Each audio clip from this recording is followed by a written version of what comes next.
L'enlèvement.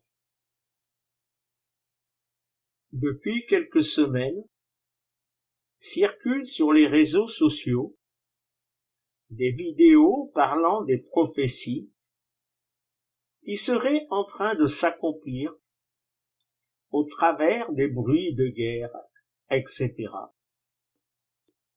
Et puis, il y a des prédications parlant de l'enlèvement des chrétiens, de la grande tribulation et du retour de Yeshua pour régner durant 1000 ans. Il y a quelques semaines, j'ai échangé sur ce sujet avec des chrétiens sur un réseau social. Puis, dans une prédication, un pasteur avouait que lui et les autres pasteurs de son église avaient fait une erreur en prêchant pendant plusieurs années sur l'enlèvement, et que de leur point de vue, l'Église serait enlevée lors de l'avènement de Yeshua après la grande tribulation. Puis enfin un autre pasteur qui parlait de l'enlèvement en se servant du livre de l'Apocalypse. Nombreux sont les prédicateurs, les pasteurs qui s'appuient sur plusieurs versets pour nier l'enlèvement par le retour de Yeshua, rassemblant ses élus des 4 vents. Mais ils oublient que le temps d'Élohim n'est pas le temps de l'homme. Mais pour comprendre ce qui va précéder le retour de Yeshua sur les nuées, il va falloir retourner dans le livre de la Genèse, chapitre 1, les versets 14 à 19. Elohim dit: des lustres seront au plafond des ciels pour séparer le jour de la nuit. Ils sont pour les signes, les rendez-vous, les jours et les ans. Ce sont des lustres au plafond des ciels pour illuminer sur la terre. Et c'est ainsi. Elohim fait les 2 grands lustres. Le grand lustre pour le gouvernement du jour, le petit lustre pour le gouvernement de la nuit, et les étoiles. Elohim les donne au plafond des ciels pour illuminer la terre, pour gouverner le jour et la nuit, et pour séparer la lumière de la ténèbre. Et Elohim voit, quel bien.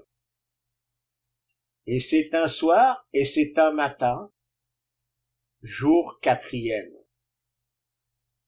C'est le 4e jour du calendrier divin de la création que Yahvé Adonai a créé le grand lustre pour le gouvernement du jour.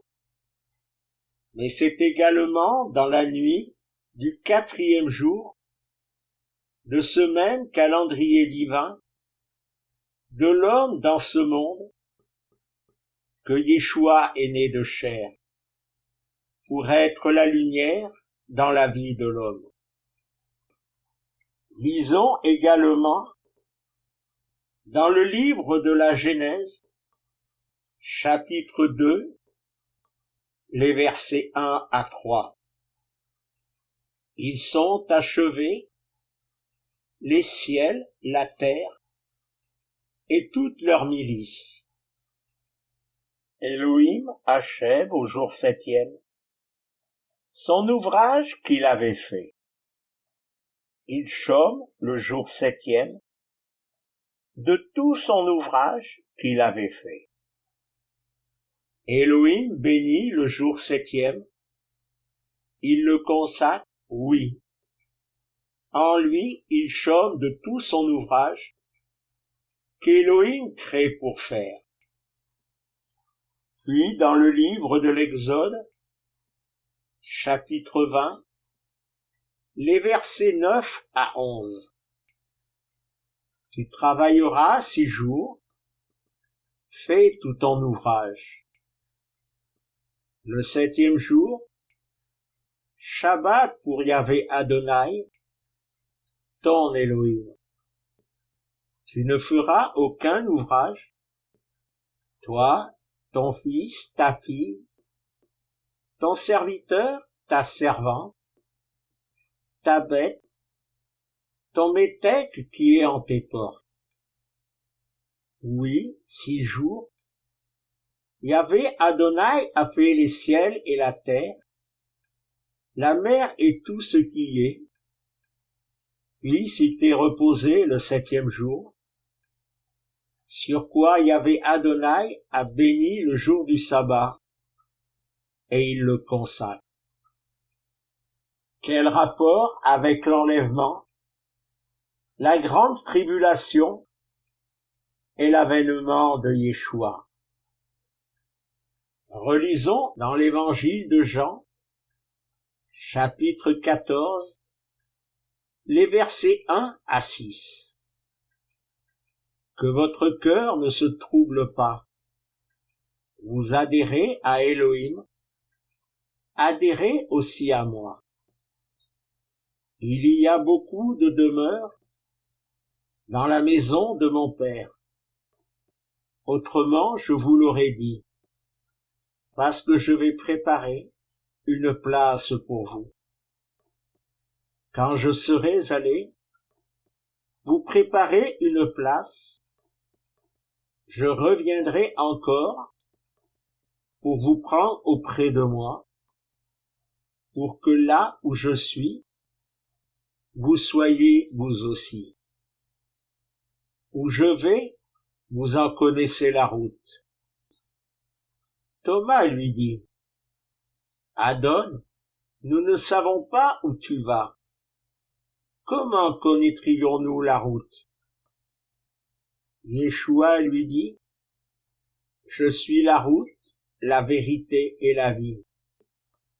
Personne ne vient au Père, sinon par moi. Le travail de Yeshua durant un temps du 4e jour, puis du 5e et du 6e jour du temps divin, est de préparer une place à ceux qui auront adhéré à Yeshua. Et ce temps doit se terminer avant la fin, au soir du 6e jour. Que se passe-t-il durant ce temps, dans ce monde? Que se passe-t-il pour l'homme? Mais lisons dans l'évangile de Matthieu, chapitre 10, les versets 16 à 23. Voici moi, je vous envoie, comme des ovins au milieu des loups. Aussi, soyez sages comme des serpents, et simples comme des palombes. Prenez garde aux hommes. Oui, ils vous livreront aux tribunaux. Ils vous fouetteront dans leurs synagogues. En face de gouverneurs et de rois, vous serez conduits à cause de moi, en témoignage pour eux et pour les goïms. Quand ils vous livreront, ne vous inquiétez pas pour comment et que dire. Que dire vous sera donné sur l'heure. Oui, ce n'est pas vous qui parlerez, mais le souffle de votre Père qui parlera en vous. Le frère livrera un frère à la mort, le père un enfant, enfant contre parent, Ils se lèveront et les mettront à mort. Vous serez haïs par tous à cause de mon nom. Mais qui tiendra jusqu'à la fin sera sauvé. Quand ils vous persécuteront dans cette ville, fuyez dans l'autre. Amen, je vous dis. Vous n'en aurez pas fini avec les villes d'Israël, que le Fils de l'homme sera venu.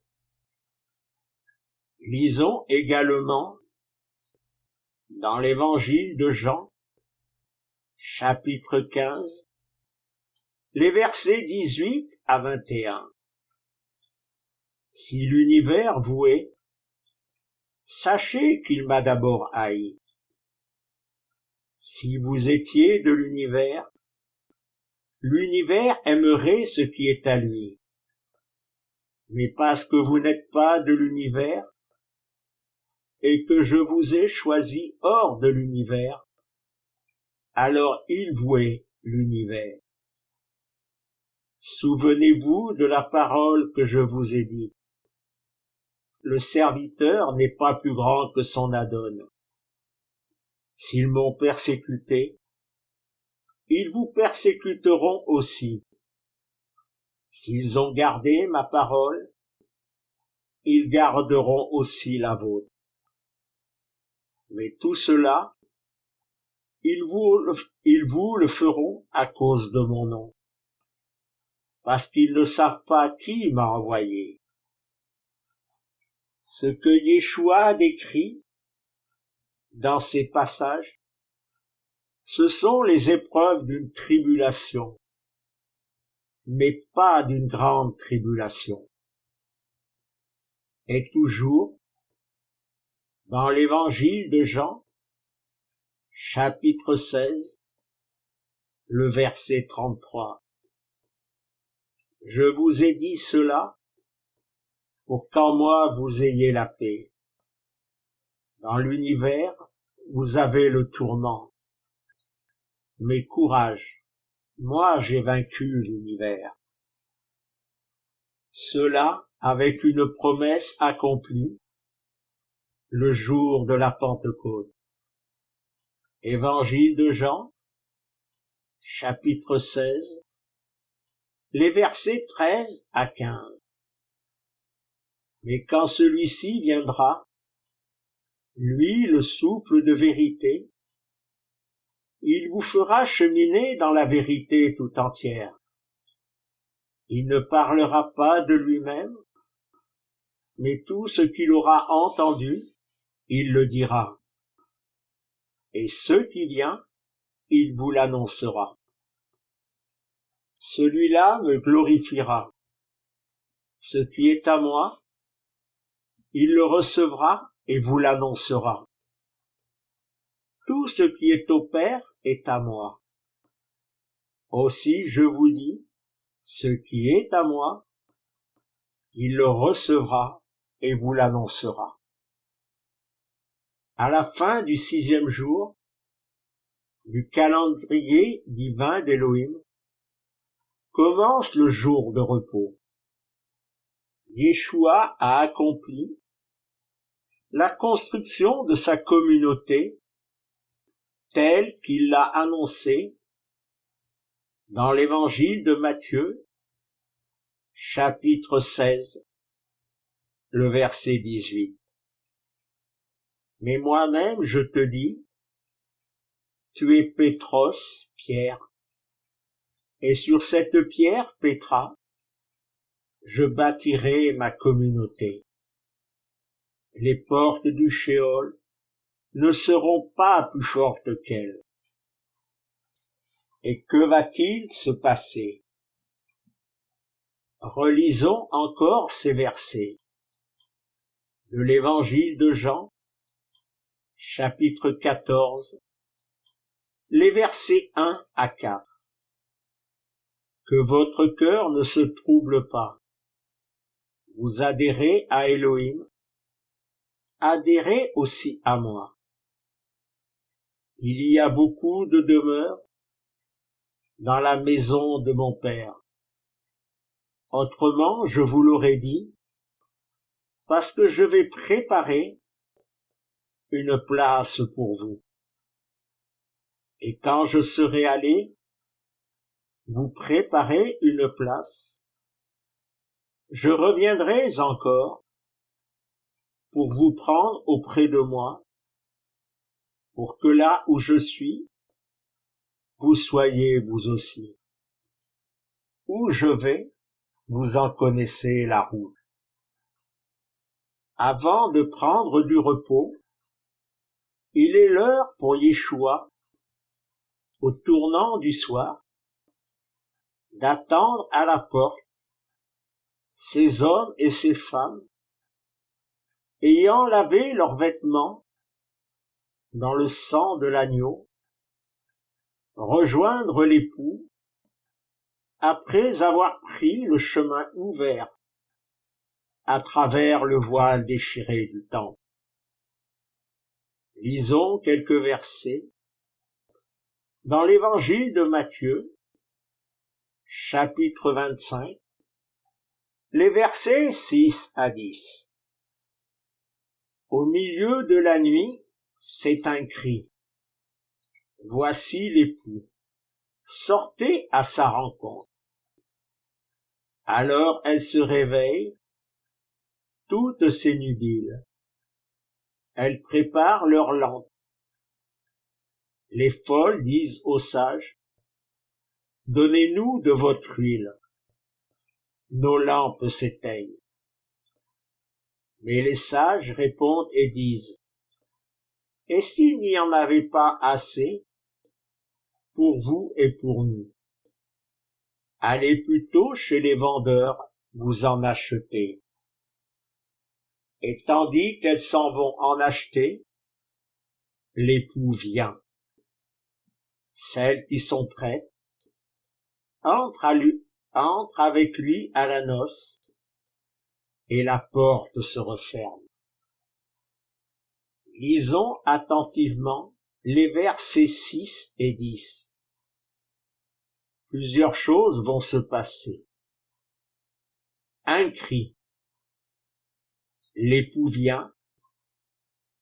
Sortez à sa rencontre. Les 10 nubiles ont entendu le cri, mais seulement 5 avaient suffisamment d'huile afin que leur lampe éclaire le chemin qui mène à la rencontre de l'époux. L'époux est à la porte. Celles qui sont prêtes entrent avec lui, et la porte se referme.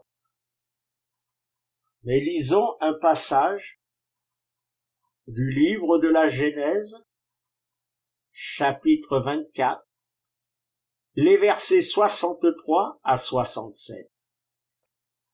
Isaac sort pour méditer au champ, au tournant du soir. Il porte ses yeux, voit et voici, des chameaux viennent. Ribka porte ses yeux et voit Isaac. Elle tombe du chameau. Elle dit au serviteur, « Qui est cet homme?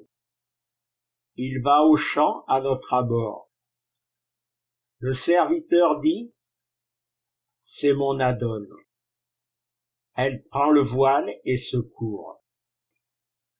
Le serviteur raconte à Isaac toutes les paroles qu'il a faites.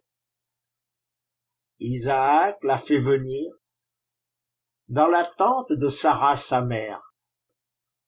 Il prend Ribka, elle est à lui pour femme. Il l'aime. Isaac se réconforte après sa mère. Isaac sort pour méditer au champ, au tournant du soir. Ribka, après son voyage, conduit par le serviteur, vient auprès d'Isaac et ils entrent dans la tente. Ribka n'est-elle pas l'image de ces hommes et ces femmes conduit par un serviteur divin, le souffle sacré, souffle de vérité. Le serviteur d'Abraham a conduit Ribka, comme le souffle sacré, souffle de vérité nous conduit. Il ne reste pas dans ce monde, car il est en nous et nous accompagne. Alors que j'écoutais mon épouse lire les versets sur la rencontre entre Isaac et Ribka, le verset 63 m'a interpellé. Isaac sort pour méditer au champ, au tournant du soir. 3 choses.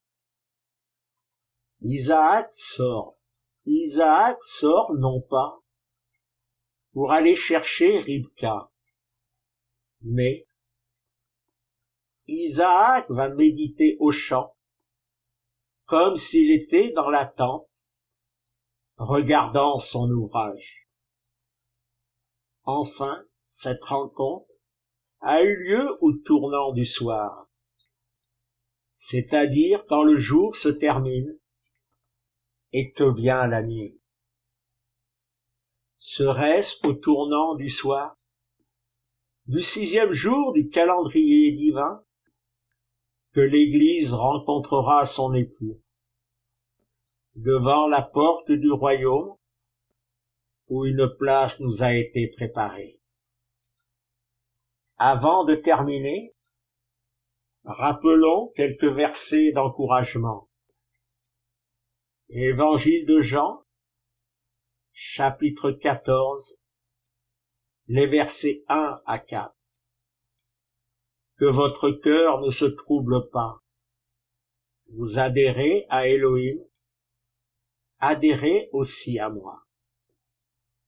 Il y a beaucoup de demeures dans la maison de mon Père.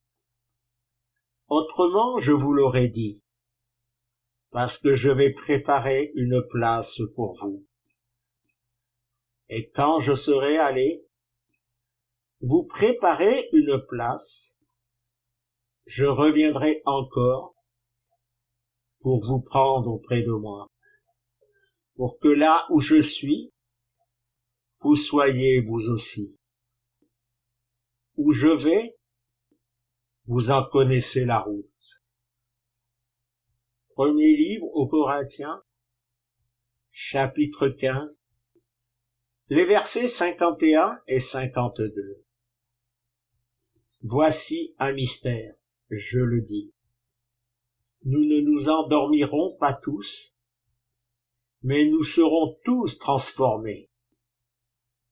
En un instant, en un clin d'œil, au nom du chauffard ultime. Oui, il sonnera le chauffard, et les morts se réveilleront incorruptibles, et nous serons transformés.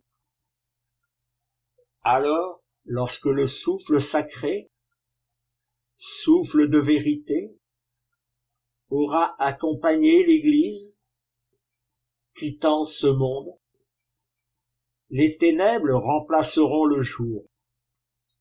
Et alors, ce monde, sans la présence du souffle sacré, souffle de vérité, va être livré à cette grande tribulation. Évangile de Matthieu, chapitre 24, les versets 20 à 22.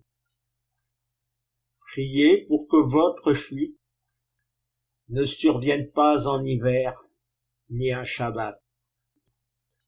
Oui, ce sera alors une grande tribulation, telle qu'il n'en a pas existé depuis l'entête de l'univers jusqu'à maintenant, et qu'il n'en existera plus jamais. Si ces jours n'étaient abrégés, aucune chair ne serait sauvée. Mais à cause des élus, ces jours seront abrégés. Beaucoup pensent que l'enlèvement avant la grande tribulation n'est pas biblique.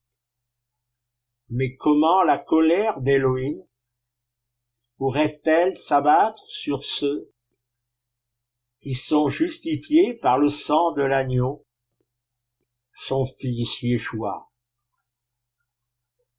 Puis alors que je relisais, pour finaliser ce texte, 7 mots ont attiré mon attention.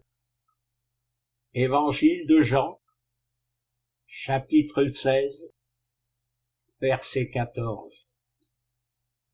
Et ce qui vient, il vous l'annoncera. Dans le pacte ancien, les prophètes annonçaient les choses à venir. La Torah, la Bible, nous révèlent ces prophéties.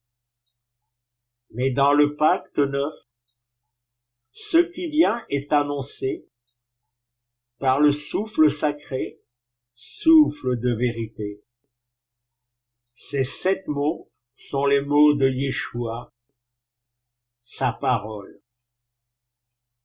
Aucun écrit, aucune lettre n'a annoncé à Ribka de se tenir prête pour aller à la rencontre d'Isaac. C'est Yahvé Adonai qui l'a choisi, qui l'a préparé.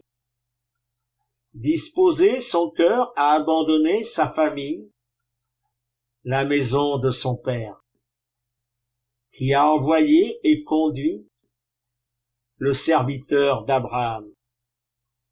Et aujourd'hui encore, c'est Elohim qui choisit et qui envoie le souffle sacré, le souffle de vérité, chercher sa communauté et la ramènera au temps choisi. Par un livre appelé la Bible, qui ne connaît ni la route, ni le jour, ni l'heure. Beaucoup cherchent dans ce monde les signes des derniers temps par ce qui est annoncé dans la Bible. Mais relisons le premier livre de Samuel. La situation en Israël était catastrophique. Les fils d'Élie étaient dans la dépravation, l'ennemi aux portes. Et le seul à entendre la voix de Yahvé Adonai était un enfant dans le silence de la nuit. Il savait ce qui se passait, mais son cœur était tourné vers Yahvé Adonai. Yahvé Adonai n'a pas parlé au peuple, mais à un enfant, et aujourd'hui, le souffle sacré, souffle de vérité, parle et veut parler au cœur de chacun de ses enfants. Comme Samuel, nous voyons ce qui se passe dans ce monde. Les guerres, les famines, les tremblements de terre. Mais il faut regarder à celui qui annoncera ce qui vient et va venir.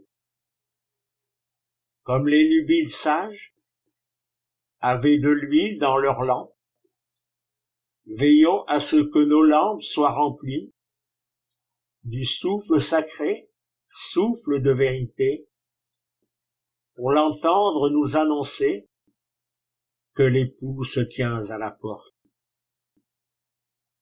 Soyez bénis en Yeshua. Amen.